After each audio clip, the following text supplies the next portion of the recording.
skip it. See it or skip it. See it or skip it.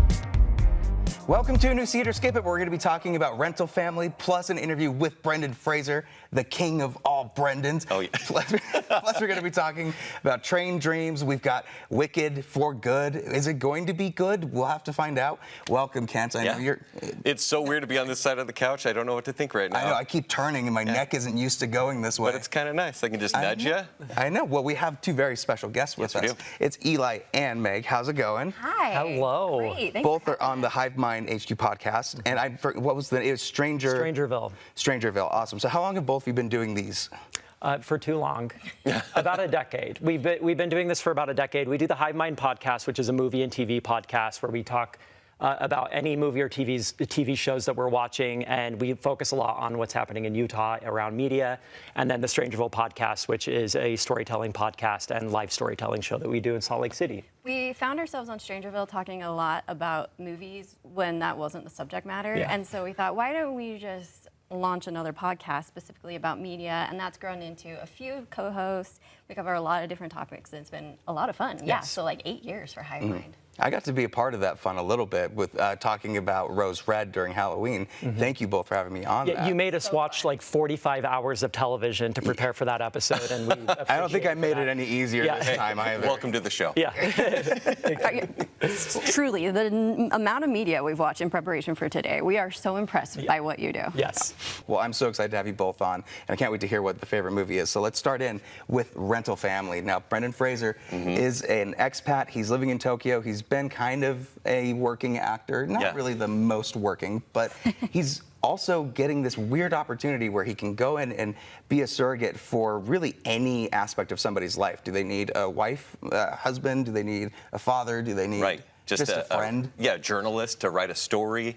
Yeah. We had a chance to see this earlier this week, but I want to know from both of you, first, was this the one, or what do you think of the movie? I think your parents are going to love this movie. Ooh. I was charmed by it. I have notes. I think that this movie either needed to commit to one of the storylines or have more storylines than it had, because it placed emotional weight on a few different of the storylines of Brendan Fraser's relationships, and then never really gave us what we needed from the other characters in the relationships. And so when something happened to those characters, I didn't have the emotional response the movie wanted me to. Okay. Eli, what did you think of this? Yeah, this was kind of like a B movie for me. I would give it a B. I would pretty broadly recommend it to a wide audience as well. We walked out, Meg and I saw it together last night. I hope my behavior was good in the theater. I get really chatty in movie theaters. As long as you weren't like applauding or stuff. Such a yapper in movies. That's not good. Yeah, sometimes I get up and walk around the back to stretch my legs. It's a lot. But we walked out of the theater last night, and I said to Meg, I'm going to recommend this strongly to my parents. And that's a very specific way for me to say, I enjoyed it just fine, and it has broad general appeal, but maybe could use one or two rewrites. Yeah. Beautiful shots of Tokyo, and it was visually fun to watch. I have not thought about the story much since leaving. This movie feels like a warm blanket to me, where like it's very cozy. It's one that you can watch with your family, and all of you can be like, that was really sweet, and then move on with your day, have your family dinner, and do whatever you need to do. But it's all elevated by Brendan Fraser and just how great of an actor he is. You can tell that this is right in his wheelhouse. One of the films that he did early in his career, Blast from the Past, reminds me a lot of that, where this guy that's kind of a fish out of water, trying to figure out what this life is like that he's not really experienced yet. Kent, what did you think about this? Charm was the right word. This is absolutely charming in a way that I wanted it to be funnier, but I went, aw, this is really tender. But I think the pacing was a little off. It jumped right into one of the major stories in his time as an actor, and I was like, I want to build to that point. I want some more montages that actually give explanation here.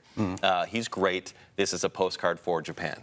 Like, I full-on want to book a trip right now. Right. Oh, everything looked beautiful. Soak it in. Absolutely. I think I'm getting to the point where I'm like, I think I'm the parent that likes this. Yeah, are we the You know? No shade. I did kind of like go, aw, but will I forget about it in a week? Absolutely, I will. Yeah. The awe moment for me was followed usually by questioning the parents and decisions by the people that were making the surrogacy thing. And I guess that's the point, right? You're not supposed to really understand the cultural changes of why people want to do this, but this is the way they're doing it because there's a mental health stigma. And I liked that part of it, where they're talking about how, look, in different areas, you can't just like go on a website and, you know, go to BetterHelp and talk with someone. That could be looked at really badly from your family, but I don't think they explored that enough. I wish there's a little more. I had a lot of follow-up questions for a lot of the characters. I mean, there's a side story with his boss that gets like, all of a sudden there's a twist at the end where I'm like, wait a minute, tell me more about this. Oh, and the boss is really dynamic, and it's but they not kind of dropped it. Yeah, never revisited. That guy was in Shogun, by the way. Which, amazing show. He's very handsome. It's a very handsome movie. Overall, though, I think I would give it a see it. It's definitely a family film, and that's what I think is going to be the big selling point. But what would you say? I'd say see it as well. It was weird to watch a movie like this in the theater, but I liked seeing it in the theater. Yeah, I'd say see it, and if I had seen it on an airplane, it would have made me cry, because you know that's what happens in airplanes. So see it on an airplane. Yes. See it for you. See it with your mom. Hey, very cool. Well, with that being said, go with your mom. Make sure that you check this out, and also take a look at this interview that we had with Brendan Fraser. Brendan, this is definitely a highlight of my career, and what an incredible film to be able to talk to you about. Your performance is fantastic. I was looking through the production notes and saw just how much you immersed yourself into this story, going to Japan, learning the language, using a translator app to connect with people. My first question was learning to speak differently part of learning to feel differently for this role? Yes, Philip is an expat living in Tokyo. He's been there for some 7 years or so. So he has certainly picked up the language. I needed to sit down with a tutor, which I did for a number of weeks before we began.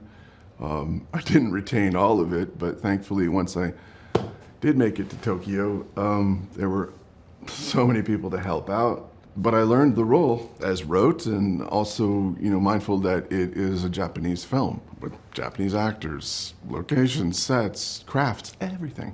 And my, among them, job was to learn as much Japanese as I could, speak it convincingly as an expat would in Tokyo, not a native speaker, but able to communicate. I found myself able to, by the time we left, understand the basic structure of just basic conversations, and it gave me a real shot of confidence that thinks, hey, I could do this.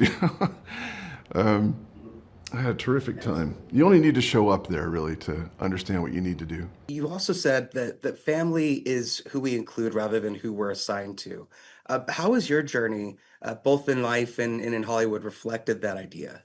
The theme of found family is a strong one in Rental Family. The epidemic of loneliness that exists in major cities, anywhere in the world, really. I mean, this film is a love letter to loneliness. It's addressed to Tokyo, but it could be anywhere. Even in a place like that, a real metropolitan beehive of activity, it's possible to feel disconnected, solitude, to have a need to have family fulfilled, and you'd think that it seems counterintuitive in a way, but I can speak truthfully that there is an epidemic of loneliness, and there are real world health consequences, mental health consequences, demographic reasons that needs to be improved on. And it seems a simple enough thing, spending time with one another, even if it's only for a short while, even if it's under the guise of a certain surrogacy to stand in as a boyfriend, girlfriend, grandfather, mother, groom, father, for a client who lacks that connection. It does serve a purpose. The film is based on premise. It is a business model that's been in place since the 1980s, actually, and I think that to this day, I think there's some 300, probably more now, plus agencies that cater to these clients. Thank you so much for your time, Brendan. I cannot wait to see you, hopefully, in The Mummy 4 and everything you've done. I'm just a big fan, so thank you. Thanks, pal. Be well, yeah? All right, we're back, and we are going to be talking about Wicked for Good. Oh. Here's the thing. When I watched the first Wicked, I hadn't seen the Broadway show. I was in theater in high school, so I know the majority of it. It's important. Yes, and it blew me away, that first movie. Yeah. I felt like I could fly after it. Like, Cynthia Erivo was incredible. I loved the dynamic with her and Ariana Grande. I loved the Hogwarts feel of Shiz, but then this movie comes along and totally switches everything in a way that I don't think ended up being for good. So, Eli, what did you think of this? I think this entire movie felt like a really bad encore.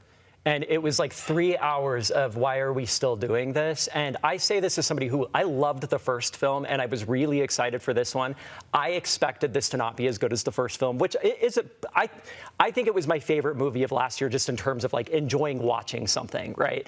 And so I came into this and I was like, okay, it's not going to be quite what last year's film was, but I'm sure it'll still be fun. And it was not very fun. It looks beautiful in a lot of places. I think Ariana Grande still delivers a good performance.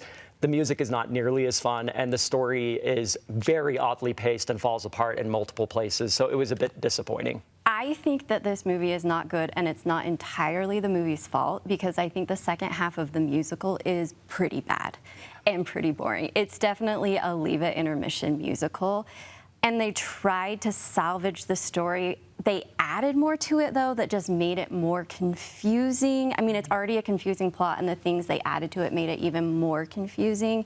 This should have been one movie. Yes. We didn't need Wicked 2 parts, and I understand it's money for the studio, but I feel like it did a disservice to the first movie. Would this be the first musical to ever split itself into 2 parts that was put to film? I can't remember if there's any other that had done that before. Yeah. And you're right. I don't think, at least if you're going to stretch it out to a year to wait before, you've got to come with more, and it can't just be a couple new songs. I do think there's 2 songs that are still incredible, and by the time you get to the end, there's a lot that you can forgive just by way of these are 2 iconic characters in Broadway history. I think by the end, I was sold enough because Cynthia Erivo and Ariana Grande are so good together, right? That's what we were sold on in the first movie, and so when they finally are brought back together, I was like, I like these 2 together. But they were separate nearly the entire time, and when they were, the movie fell flat for me. It just felt lifeless. They're spending all of that time trying to reconnect it into the Wizard of Oz, but it's not the Wizard of Oz. These are all very different characters than what you've seen from the original, and I think that is going to confuse a lot of audiences. They don't necessarily want to show main characters, but they keep them involved throughout, which I think is kind of having your cake and eating it too. You can't, if you're going to show them, you got to really introduce them. But overall, this is something that I was pretty disappointed with. I don't think this is one that, I know the fans are going to go anyway, right? Like, of course. Whatever we It'll say, make it doesn't so much matter. money. But it's still one that I would say, if you're not invested, you could probably wait for it or just watch the first movie. Yeah, I think the direction of this one is all the way off, whereas John Chu did a really great job the first time around. He tried to make the second part a full movie. Like, he tried to give a rise and fall of emotion, but really, this is a really tragic second half. But he tried to give us the happy moments that felt disingenuine, so. Production design's still great. Sound design, a little iffy, but overall, this is still one that I guess I would recommend for the fans, but not necessarily for an average moviegoer. What do you guys think? If you liked the first movie, I think you need to see the second one, but just go in with low expectations. You might be surprised, Megan. See it and be prepared to be disappointed. Yeah. Well, it's a tentative see it. You do a machete cut of this movie and make it 3 hours at one point, and I think you have a solid double movie experience. Bring Topher Grace in. Yeah, absolutely. Let him work on it a little bit. Cut out the original songs. We don't need them. Man. It's a little disappointing, but still, I think people are going to have fun with their families and go and enjoy it for what it is. So if you guys have seen it and you think we're wrong, let us know in the comments. I've got all of our handles you can attack us with. I'm just kidding. With that being said, let's jump into Eli. I'll take it. I take a lot of abuse. Exactly. Straight to Eli, nobody else. With that said, let's move over to our physical media savant, Leo, to give us the disc drop. Hello everyone, welcome back to the Disc Drop, where I'm here to tell you guys everything new on physical media this week. And it's a little slow this week, there's not many titles out, but I'm here to show you guys why it's important to have physical media in your home. First, ownership. We love to own our favorite movies and watch them over and over again and not have that worry that someone's going to take that away from you. The streaming services tend to change it up every month, and sometimes they take away your favorite movie and you can't find it anywhere. But here, you grab it off the shelf, you put it on, and you can watch it on repeat. You can watch your favorite songs over and over again, your favorite scenes over and over again. And the beauty is that you put it right back and you own it forever. Number two, special features. Something that we love as physical media collectors is how many special features come on your 4K and Blu-ray disc.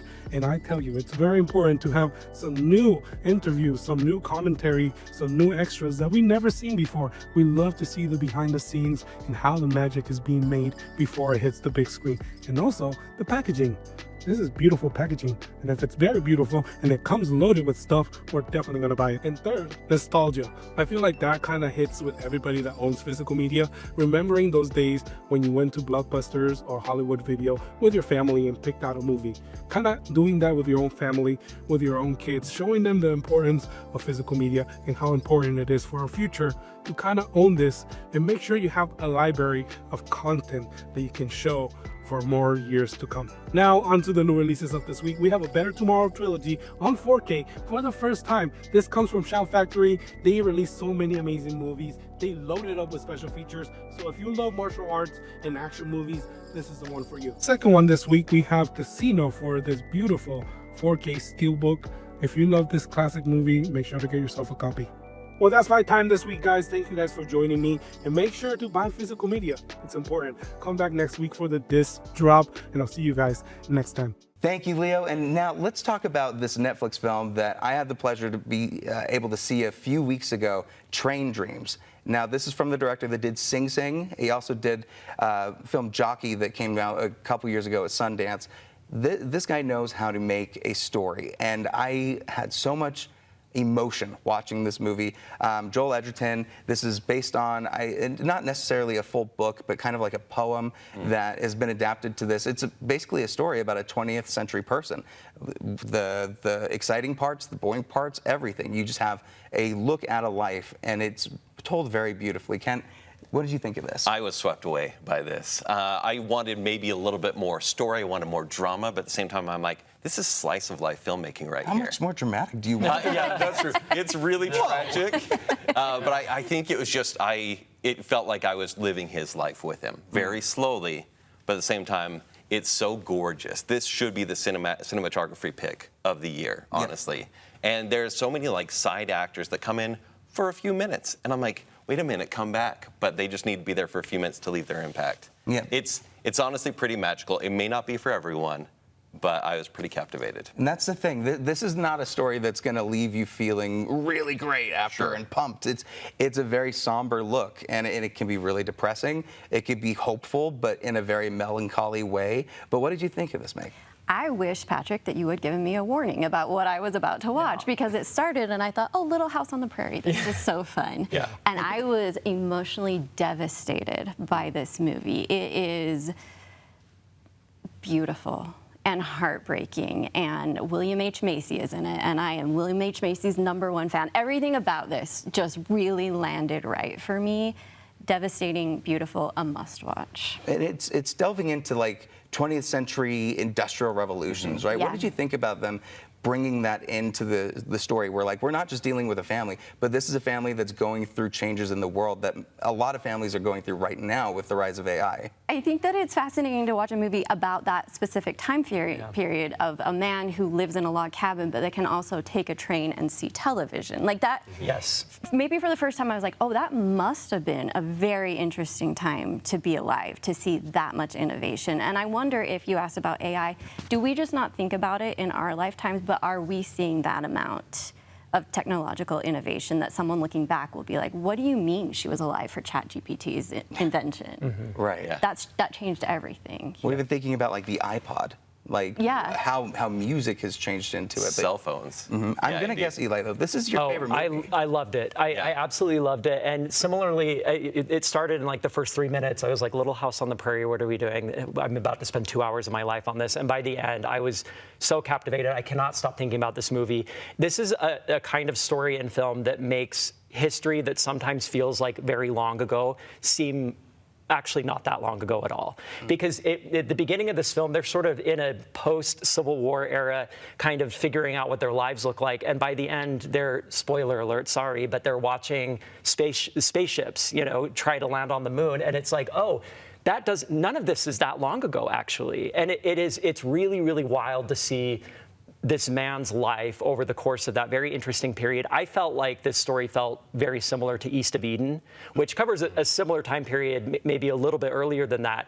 But these stories that follow somebody's life and all of the heartbreak and heartache and loneliness that can come along with that as they sort of just move and navigate through their careers and they're building their families and loss and grief and all of that are just, this speaks to me very specifically. And to add to all of that, the performances are great and it is so beautifully shot.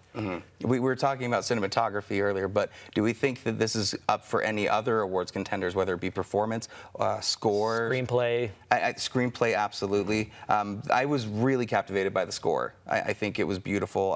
The cinematography, I can't get over the natural look of it. They didn't even use lighting for this. They were using natural lighting for it, which is insane to think about.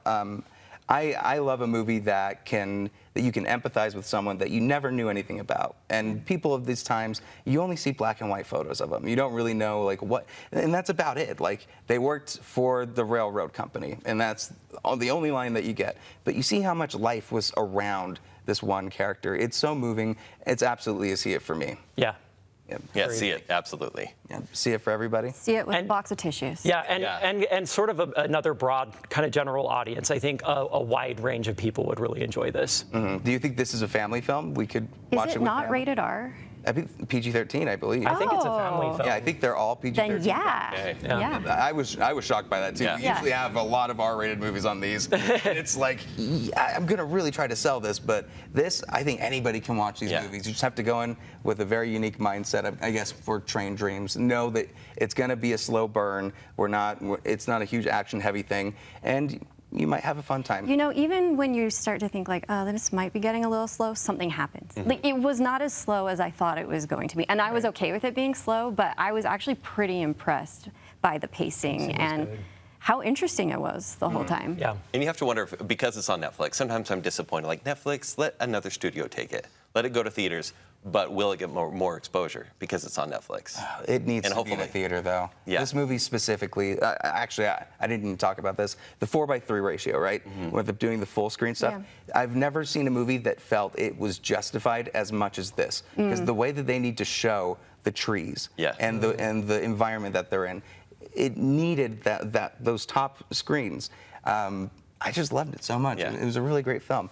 Make sure that you guys check this out. It's on Netflix right now. And what else is on is an interview we had with the entire cast of Trained Dreams: William H. Macy, Carrie Condon, Joel Edgerton, and Felicity Jones. Take a look. I guess my question is for both of your characters, what does the idea mean for progress coming at the cost of something sacred? Wow, that's really good. Well, Arn, certainly. I mean, he's a rascal and he's good at avoiding work and having two suppers, but he's smart enough to know that there's a cost. We need the wood faster than the trees can be replaced. He knows that something is being lost, and I love that I got to say that. I suppose I think, like, I wish we would look to the past to learn, you know? I don't understand why we don't learn anything from the past, especially when you watch this movie and you're like, why have we not wised up, like, to the, it seems like we're still the same, and I suppose progress now, to me, would be like, you know, computers taking over jobs for people, you know, and I'm like, and then what? Like, people are gonna commit crime because they're not gonna have any money. This movie, to me, sort of brings up the question, what does it mean to be human? Times were tough then. They died young, and they died violently. Those guys had to cut the trees to supply the wood, to make the paper. They were needed. If they didn't do it, somebody else would. And one of the things the film does for me is it makes me rejoice in my humanity. There's so much tenderness and love when you two are together.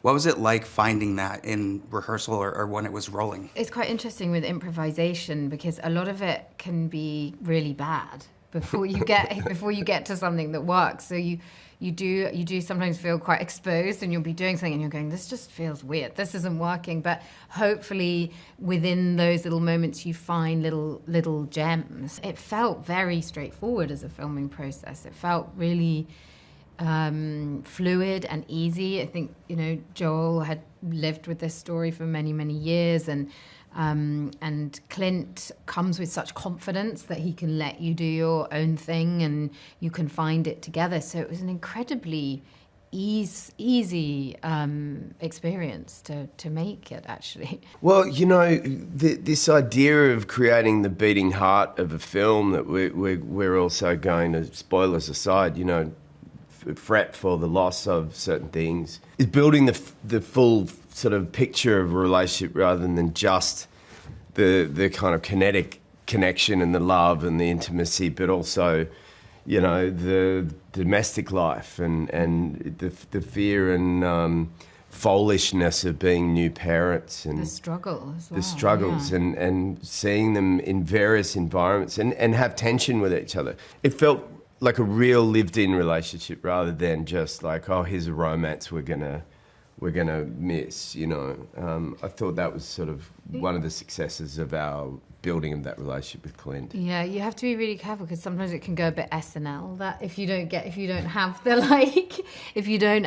the authenticity in it, and the authenticity comes from actually when they're not getting on with each other, when it's not perfect, when there's a feeling of depression, or that's how you find you have to find the reality in it. And not the over-beautification of either of us or our romance. Yeah, yeah. If there was an SNL sketch, that would be crazy for this movie. Another question is kind of about like the revolution of what your career is in this. Like you're seeing these new engines and chainsaws coming in. And I'm wondering in both of your careers and your craft, what was a chainsaw moment for you where maybe something that was really difficult at the start or something in your craft was hard to grab onto, and then as time went on, it became incredibly easy? Well, for me, in a filmmaking sense, it was when Michael Mann and Fincher were the first couple of guys to go, we're going to make a full feature film on digital. Yeah. You know, I'm old enough to have shot most of the first things I ever did on film. And then watch film kind of slip away into the past. Happy to say it's getting a bit of a resurgence here and there. But yeah, there's just overtaking the world in digital. And now, obviously, I stare at kids doing TikTok videos on the street, and I'm like, it makes me feel old, disconnected. And the way my grandmother felt when I first pointed a video camera at her and she didn't understand that she could move.